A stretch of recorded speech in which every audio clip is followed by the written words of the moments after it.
The conference room felt smaller than usual. Maybe it was the tension, or maybe it was just the fact that I'd never sat on this side of the table before.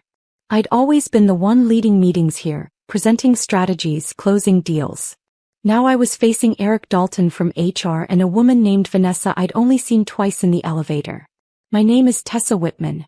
I'm 49 years old, and until this moment I'd spent 17 years at Cordova Analytics, a data consulting firm that barely had furniture when I started.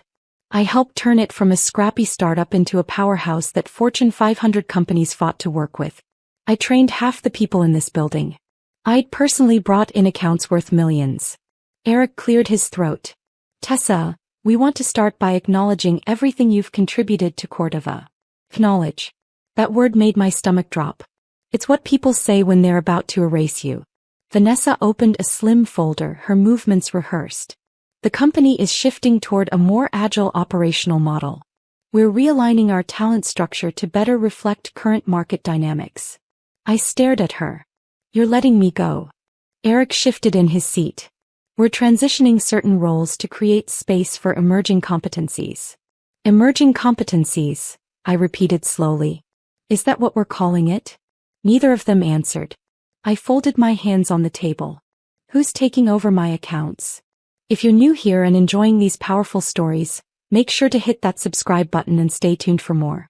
Let me know in the comments what part of today's story touched you most. Vanessa glanced at Eric. He adjusted his glasses. We're distributing responsibilities across the team. Primarily, Kyle Brennan will be stepping into a senior consulting director position. Kyle Brennan, the man who couldn't format a spreadsheet without calling IT, who nodded enthusiastically in every meeting but contributed nothing of substance, who spent more time networking at conferences than actually working. But he was 32, charismatic, and apparently exactly what the new executive team wanted. Does Kyle know my clients? I asked. He'll be briefed thoroughly, Eric said. That's not what I asked. Vanessa closed the folder. We've prepared a comprehensive severance package. You'll have access to career transition services, and of course we'll provide excellent references. I looked at both of them. Their faces were blank, professional, rehearsed. This wasn't a conversation. It was a script they'd memorized. When? I asked. Today is your last day, Eric said. We thought it would be better to make the transition clean. Clean. Like I was a stain they were removing. I stood up slowly. 17 years. And you're giving me an afternoon to pack. We understand this is difficult. You don't understand anything, I said quietly. But you will. I walked out before either of them could respond. The hallways felt different immediately. People glanced at me, then quickly looked away. A few offered tight smiles. Someone from accounting pretended to be fascinated by a printer. They already knew. Of course they did. They probably knew before I did. I made it to my office and closed the door. The space I'd occupied for over a decade suddenly felt foreign. Photos on the wall, awards I'd won, that plant someone gave me 5 years ago that somehow never died. All of it looked like a museum exhibit now. My phone buzzed. A text from Lena, one of the junior analysts I'd mentored. Just heard. I'm so sorry. This is insane. I didn't reply. I couldn't. I started packing. Files, personal items, the coffee mug with the chipped handle I'd used every morning. Each object felt heavier than it should. There was a soft knock on my door. I turned to see Adrian Cole, one of the senior partners I'd worked with for years. Tessa, he said, stepping inside and closing the door behind him. I just found out. Did you try to stop it? He hesitated. I wasn't consulted. That's a no. The new leadership team made this decision. I didn't have a vote. I set down the box I was holding. Adrian, I brought in half your revenue stream. I trained your best people. And you didn't have a vote. He looked uncomfortable. Things are changing. The board wants a different direction. A younger direction. He didn't deny it. They're making a mistake, he said finally. But I can't stop it. Then you're part of it, I said. He left without another word. By the time I finished packing, it was late afternoon. The building was quieter now, most people already gone for the day. I carried my box through the lobby, past the reception desk where I'd entered thousands of times. The receptionist, a young woman named Claire, caught my eye. I'm really sorry, she whispered. I nodded. Thanks. Outside, the city moved on like nothing had happened. Cars honked. People hurried past. The world didn't stop because mine just had. I loaded the box into my car and sat in the driver's seat for a long time, staring at the building through the windshield. 17 years. Gone in an afternoon. I drove home on autopilot, my mind blank. When I finally pulled into my parking garage, I realized I'd been gripping the steering wheel so hard my hands ached. My apartment greeted me with silence. It was a nice place, minimal and organized, exactly how I'd always kept it. But today it felt hollow, like a hotel room waiting for someone to check in. I set the box on the kitchen counter and stared at it. Everything I'd accumulated in 17 years fit into one cardboard box. I poured myself a glass of water and walked to the window. The city spread out before me, lights beginning to flicker on as evening approached. Somewhere out there, people were having normal days. Coming home from work they'd return to tomorrow. Planning their weekends. Living lives that hadn't just imploded. My phone rang. I almost didn't answer, but the name on the screen made me pause. Helen Corso, CEO of Vantage Retail Group, one of my oldest clients. I took a breath and answered. Helen. Tessa, thank God. I just got the strangest email from Cordova. Something about account reassignment. My chest tightened. They're transitioning some personnel. They let you go. It wasn't a question. Yes. Silence on her end. Then, are you kidding me? I wish I was. Tessa, you've been our primary contact for 6 years. You know our business inside and out. Who the hell is Kyle Brennan? My replacement, apparently. This is insane. Does anyone there understand what they just did? I closed my eyes. I don't think they do. Well, they're about to find out. I'm calling their office first thing Monday. Helen, you don't have to. Like hell I don't. This is the stupidest decision I've ever seen a company make. After we hung up, I sat on the couch and let the weight of it all settle over me. I'd built something at Cordova. Real relationships. Trust. Results. And they'd thrown it away like it meant nothing. My phone buzzed again. Another text, this time from Raymond Fields, CFO of a manufacturing company I'd consulted with for 4 years. Just heard the news. This doesn't make sense. Are you okay? Then another from Natasha Kern, head of operations at a logistics firm. What happened? They can't just let you go like this. And another. And another. Within an hour, my phone was flooded with messages from clients. Not former clients. Current clients. People who'd worked with me, trusted me, built their strategies around my expertise. They weren't just concerned. They were angry. I sat there watching the messages pour in and something shifted inside me. The hollow feeling began to fill with something else. Not rage exactly. Something colder. More focused. They'd dismissed me. Erased me. Treated me like I was disposable. But they'd forgotten one critical detail. I wasn't just an employee. I was the connective tissue. The relationship. The reason those clients stayed. And now those clients were awake. I opened my laptop and started making a list. Every client I'd personally managed. Every relationship I'd built. Every account that existed because of work I'd done. The list was long. By the time I finished, it was past midnight. I sat back and looked at the screen, at the names and numbers and years of accumulated trust. Cordova thought they could replace me with someone younger, cheaper, more agile. They were about to learn how expensive that mistake would be. I woke up Monday morning to chaos I hadn't created but could see coming from miles away. My phone had 17 missed calls. 12 voicemails. 23 text messages. Most of them from the same person, Adrian Cole. I ignored them and made coffee instead. Around 9, I finally listened to one of his voicemails. Tessa, it's Adrian. Please call me back. We're having some issues with client communication. Several accounts are asking specifically for you and we need to manage this transition carefully. Call me. The next one was more urgent. Tessa, we need to talk. Helen Corso is threatening to pull her contract. Raymond Fields is refusing to meet with Kyle. This is escalating quickly. Please just call me back. I deleted the messages and sipped my coffee. Let it escalate. By noon my inbox had over 40 emails. Some were from clients reaching out directly. Others were forwarded messages from Cordova's client services team, panicked attempts to explain my departure without admitting they'd made a colossal error. One email caught my attention. It was from Preston York, founder and former CEO of Cordova. He'd stepped back from day-to-day operations 3 years ago, handing the reins to a new executive team that promised to modernize the company. Subject line: "We need to talk." I opened it. "Tessa, I just learned about your departure. I'm still trying to understand what happened. Several clients have reached out to me directly, and I'm concerned about the stability of our accounts. Can we meet this week? I'd appreciate your perspective." I stared at the email for a long time. Preston was a good man. He'd believed in me from the beginning, promoted me, trusted me with major accounts. But he'd also walked away when the new leadership started changing things. He'd let them dismantle what we'd built together. I didn't respond. Instead, I opened a new browser tab and started researching. Competitor firms. Independent consulting options. Market rates for someone with my experience and client base. If Cordova thought I was done, they were wrong. I was just getting started. That afternoon, I got a call from an unknown number. I almost let it go to voicemail, but something made me answer. "Tessa Whitman? Speaking.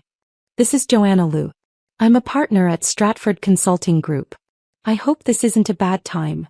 Stratford. One of Cordova's main competitors. Premium clients, global reach, reputation for poaching top talent. "Go on," I said. "I heard about your recent departure from Cordova, and I wanted to reach out personally.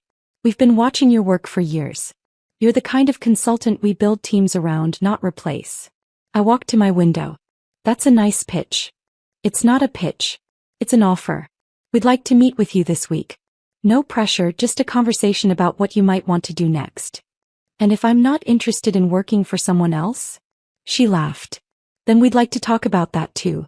We're flexible about structure. What we care about is keeping you in the industry, preferably working with us rather than against us." "I'll think about it. That's all I'm asking. I'll email you some details. Take your time." After she hung up, I sat down and let myself smile for the first time in days. They were scrambling. All of them. And I hadn't even made a move yet. By Wednesday, the situation at Cordova had gone from bad to catastrophic. I knew this because Adrian called me from his personal cell phone at 7 in the morning. "Tessa, please. I'm begging you. Just talk to me." I put him on speaker while I made breakfast. "I'm listening." Helen Corso pulled her contract. Raymond Fields suspended his project pending personnel review. Natasha Kern is demanding a meeting with Preston personally. We're hemorrhaging accounts. Sounds like a problem. This isn't funny. I'm not laughing, Adrian. I'm making eggs. He exhaled sharply. What do you want? What do I want? I set down my spatula. I want 17 years of my life back. I want the respect I earned. I want someone to admit they made a mistake. We made a mistake, he said quickly. Okay, I'm saying it. We screwed up. Letting you go was the wrong call. Who decided to let me go? Silence. Adrian, who made the decision? The executive team. Eric Dalton was the messenger, but the call came from above. Who specifically? Justin Alvarez, the new CFO. He pushed for restructuring, said we needed to cut costs and modernize our talent pool. And nobody pushed back. Preston wasn't involved. He's been hands-off since he stepped down. Convenient. Tessa, please. What do we need to do to fix this? I turned off the stove. You can't. There has to be something. There isn't. You didn't just fire me, Adrian. You insulted me. You erased me. You treated me like I was obsolete. And now you want me to come back and clean up your mess. We could rehire you. Better title, better compensation. I don't want your title. I don't want to work for people who think I'm disposable.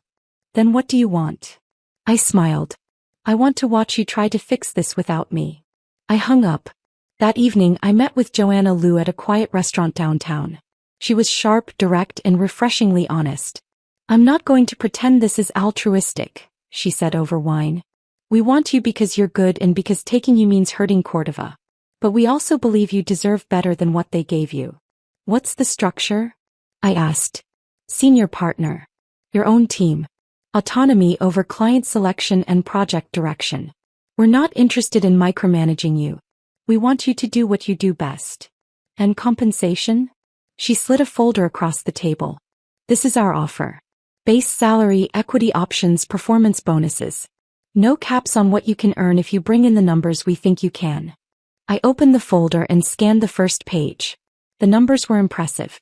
Significantly higher than what Cordova had been paying me. I need time to think, I said. Take all the time you need. But Tessa. She leaned forward. This industry is small. Word travels fast. Right now, people are watching to see what you do next. Make it count. I went home and spent the next 2 hours staring at Stratford's offer. It was good. Better than good.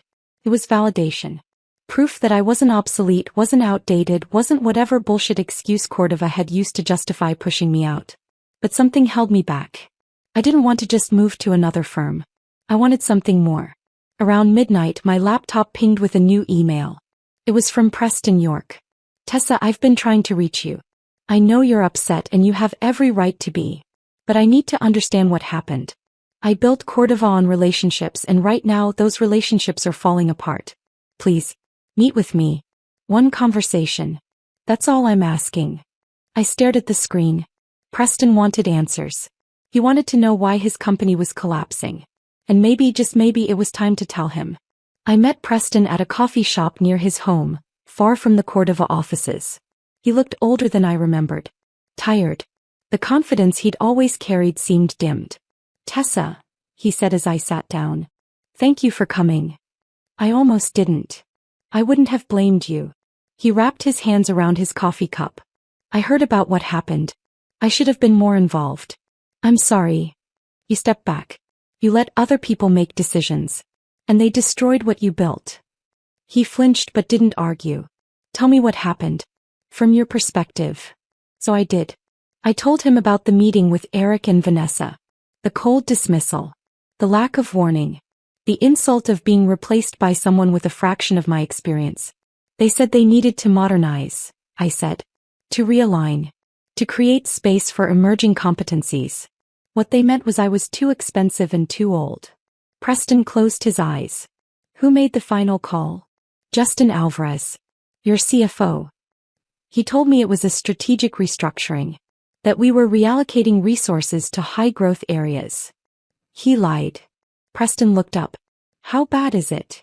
You've lost over 60% of my client portfolio. Helen Corso, Raymond Fields, Natasha Kern, Ian Shepherd, Olivia Grant. They're all pulling their contracts or suspending projects. And that's just the ones I know about. Jesus. It's going to get worse. Those clients talk to each other. Once word spreads that Cordova is unstable, more will leave. He rubbed his face. What can I do? Fire Justin. Fire Eric. Admit you made a mistake. And then what? Then you rebuild. But not with me. His head snapped up. Tessa. I'm not coming back, Preston. Not as an employee. Not as a consultant. Not in any capacity that puts me under people who thought I was disposable. Then what do you want? I leaned forward. I want equity. I want a seat at the table where decisions get made. I want authority over the consulting division, and I want final say on hiring and firing within my department. You want to be a partner. I should have been one 5 years ago. He didn't argue. The board won't like it. The board is watching their revenue stream disappear. They'll like bankruptcy even less. Preston sat back thinking. If I can make this happen, you'd come back? I'd consider it. That's not a yes. That's all you're getting until I see an offer in writing. He nodded slowly. Give me a week. I stood up. You have 3 days. After that, I'm signing with Stratford. You're really going to a competitor? You think I should stay loyal to a company that wasn't loyal to me? He didn't have an answer for that. I left him sitting there, staring into his coffee like it held answers he'd never find. For the first time in weeks, I felt like I was driving the conversation instead of reacting to it. And it felt good. 2 days later, Preston called me. I talked to the board. They're willing to meet. Meet isn't good enough. Do they have an offer? They want to hear your terms first. My terms are what I told you. Equity, authority, autonomy. Non-negotiable. Tessa, you have to understand some of these board members don't even know who you are. They see you as an employee who left. Then educate them. Show them the revenue reports. Show them which clients are gone and which ones are about to leave. Make them understand that I'm not asking for a favor. I'm offering them a solution. There was a pause. You've changed. No. I just stopped pretending I needed their approval. He laughed, but it sounded tired. I'll set up a meeting for tomorrow. Will you come? I'll come. But Preston? If they waste my time, I'm walking. And I'm taking every client contact I have with me. Understood. The next day I walked into Cordova's boardroom for the first time in my career. 6 people sat around the table. I recognized a few faces. The rest were strangers. Preston sat at the head, looking like a man trying to hold together something that was already broken. Justin Alvarez, the CFO who'd orchestrated my firing, sat 2 seats down. He didn't meet my eyes. Tessa, Preston began. Thank you for coming. I've briefed the board on the situation. The floor is yours. I stood at the end of the table and looked at each of them in turn. My name is Tessa Whitman. I spent 17 years building the client relationships that keep this company profitable. 2 weeks ago I was fired by people who thought I could be easily replaced. Since then you've lost 65% of the accounts I managed personally. Your remaining clients are questioning your stability. Your reputation is damaged. And your revenue projections for this quarter are in free fall. One of the board members, a man in his 60s, leaned forward. We understand there's been some disruption. Disruption. I cut him off. You didn't disrupt anything. You dismantled it. You took a functioning, profitable division and gutted it because someone convinced you that younger and cheaper was better. Justin finally looked up. We were trying to control costs. You tried to control the wrong costs. You cut the person who generated the revenue instead of the bureaucracy that consumes it. The room went silent. Preston cleared his throat. Tessa has outlined terms for returning in a leadership capacity. I'd like the board to consider them seriously. What terms? Asked a woman I didn't recognize. I want equity. 10%. I want the title of senior partner. I want full operational control over the consulting division, including hiring, firing, and strategic direction. And I want a seat on this board.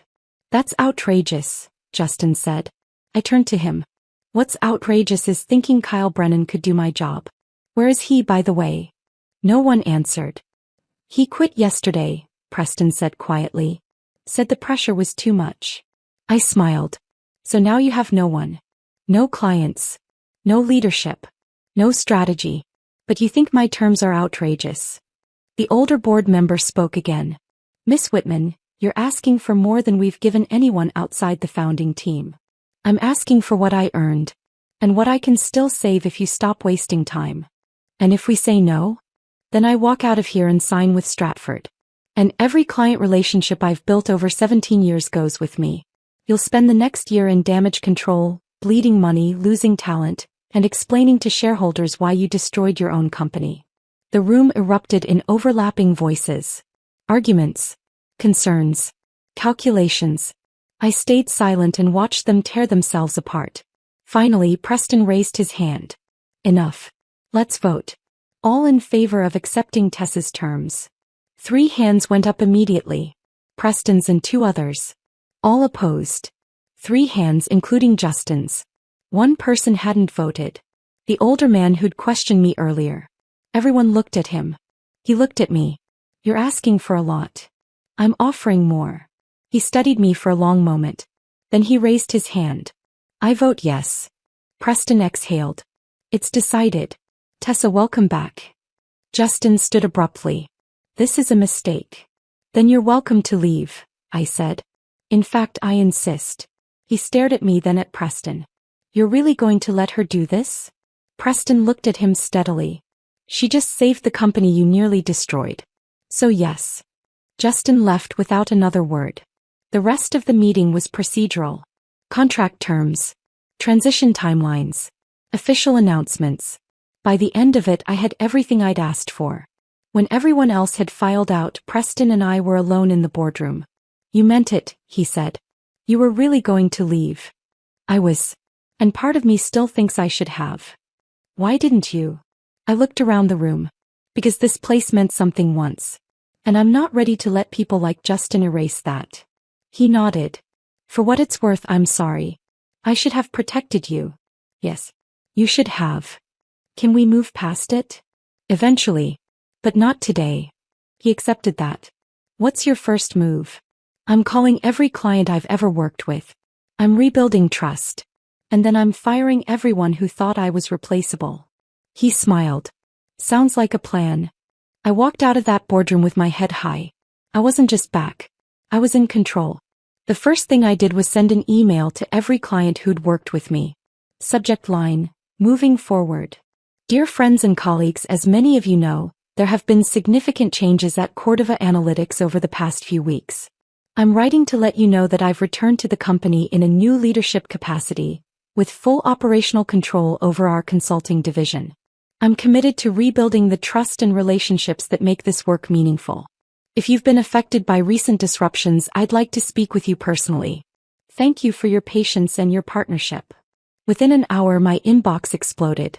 Helen Corso called me directly. You're back. I'm back. Thank God. I was about to start interviewing new firms. You don't have to. We're fixing this. What changed?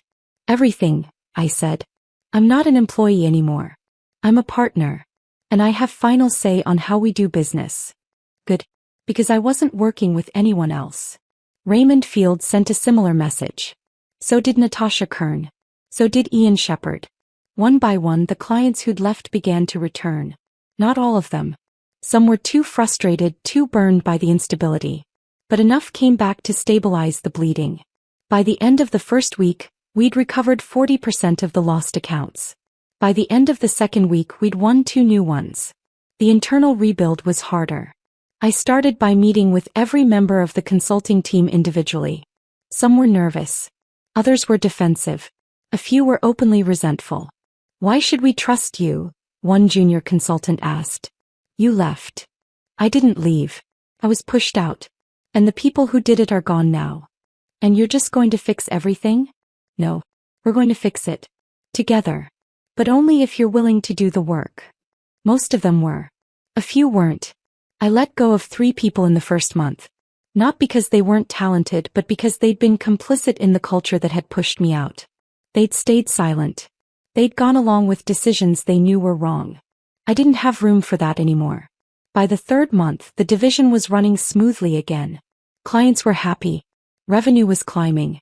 The panic had subsided. But I wasn't done. One afternoon, I called a full staff meeting. I want to talk about what happened, I said. Not to relitigate it, but to make sure it never happens again. The room was silent. This company almost died because leadership stopped valuing the people who made it work. They prioritized optics over outcomes, politics over performance. And when things fell apart, they blamed everyone except themselves. I paused. That ends now. If you work here, your value is measured by results. Not age. Not tenure. Not who you know. If you contribute, you'll be rewarded. If you don't, you'll be replaced. And if anyone ever tries to push out someone who's earned their place, they'll answer to me. A few people nodded. Others looked uncomfortable. Good. They should be. This isn't about revenge, I continued. It's about accountability. We're building something better. But only if we're honest about what went wrong. After the meeting, Lena approached me. That took guts. It needed to be said. People are talking, about how you came back. How you negotiated equity. Let them talk. Some of them think you're ruthless. I smiled. I am. But I'm also fair. And that's more than they had before. 6 months after I returned, Cordova was stable again. More than stable. We were growing. Preston stepped back into semi-retirement, leaving day-to-day operations to me and the team I'd built. I restructured the compensation model to reward performance over tenure. I implemented transparent communication policies so no one would ever be blindsided the way I was. I brought in new talent, diverse voices, people who'd been overlooked by companies that valued pedigree over potential. And slowly, painfully, the culture began to change. One evening, I stayed late at the office, reviewing quarterly reports. The numbers were good. Better than good. We'd exceeded projections. There was a knock on my door. Adrian Cole stood there holding 2 cups of coffee. Peace offering, he said. I gestured for him to sit. I owe you an apology, he said. A real one. I should have fought for you. I should have pushed back. I didn't. And I'm sorry. I studied him. Why didn't you? Honestly, I was scared. The new leadership was making big changes. I thought if I kept my head down I'd be safe. And were you? No. They came for me 3 months after they fired you. I barely kept my position. So you learned the hard way. Yeah. He took a sip of coffee. You were right, by the way. About all of it.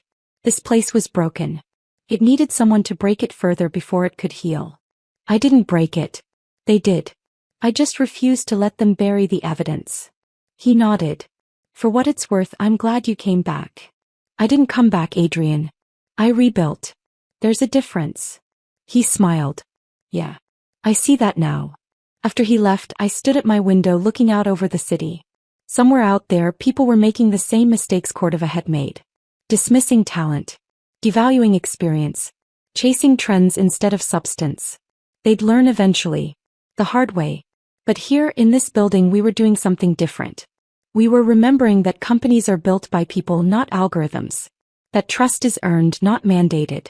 That you can't replace experience with enthusiasm and expect the same results. I thought about the day I was fired. The humiliation. The anger. The hollow feeling of being erased. Felt like a lifetime ago. I wasn't that person anymore. I'd been forged into something harder. Sharper. Clearer about what mattered and what didn't. They thought they could discard me. Instead, they freed me to become what I was always meant to be. Not just a consultant. Not just an employee. A leader. A partner. Someone who refused to accept being diminished. My phone buzzed. A text from Helen Corso. Dinner next week? I want to introduce you to some people. Potential clients. Big ones. I smiled and typed back. Send me the details. The work wasn't done. Never would be. But I wasn't afraid of that anymore. I'd spent 17 years building something. Then I'd watched it crumble. And then I'd built it again. Stronger. Better. The lights of the city glittered in the darkness and I stood there, coffee in hand, feeling more certain than I'd ever felt. They thought letting me go would solve their problems. Instead, it created a bigger one. Me. And I wasn't going anywhere. A year after everything fell apart and rebuilt itself, I found myself in an unexpected place. Speaking at an industry conference. The invitation had come from the organizers directly. We want you to talk about resilience in leadership. About navigating crisis. About what happens when the system fails you. I almost said no. I wasn't interested in being a cautionary tale or an inspiration porn story for people who'd never faced what I had. But then I thought about all the people out there who were going through what I'd gone through. Who'd been dismissed. Devalued. Told they weren't enough. So I said yes. The auditorium was packed. I stood backstage watching the crowd filter in and felt a strange calm settle over me. When my name was announced, I walked onto the stage. The lights were bright. The audience was silent. I stood at the podium and looked out at hundreds of faces. My name is Tessa Whitman, I began. A year ago I was fired from a company I helped build. I was told I was being phased out. That they needed to modernize. That my role was no longer aligned with their vision. I paused. They were lying. What they meant was that I was expensive, experienced, and unwilling to be quietly managed by people who didn't understand the work. A few people in the audience shifted. Some nodded. Within 2 weeks of my departure, the company lost 75% of the clients I'd managed personally. Revenue collapsed. Leadership panicked. And suddenly, the person they'd dismissed as obsolete became the only one who could save them. I smiled. I didn't save them out of loyalty.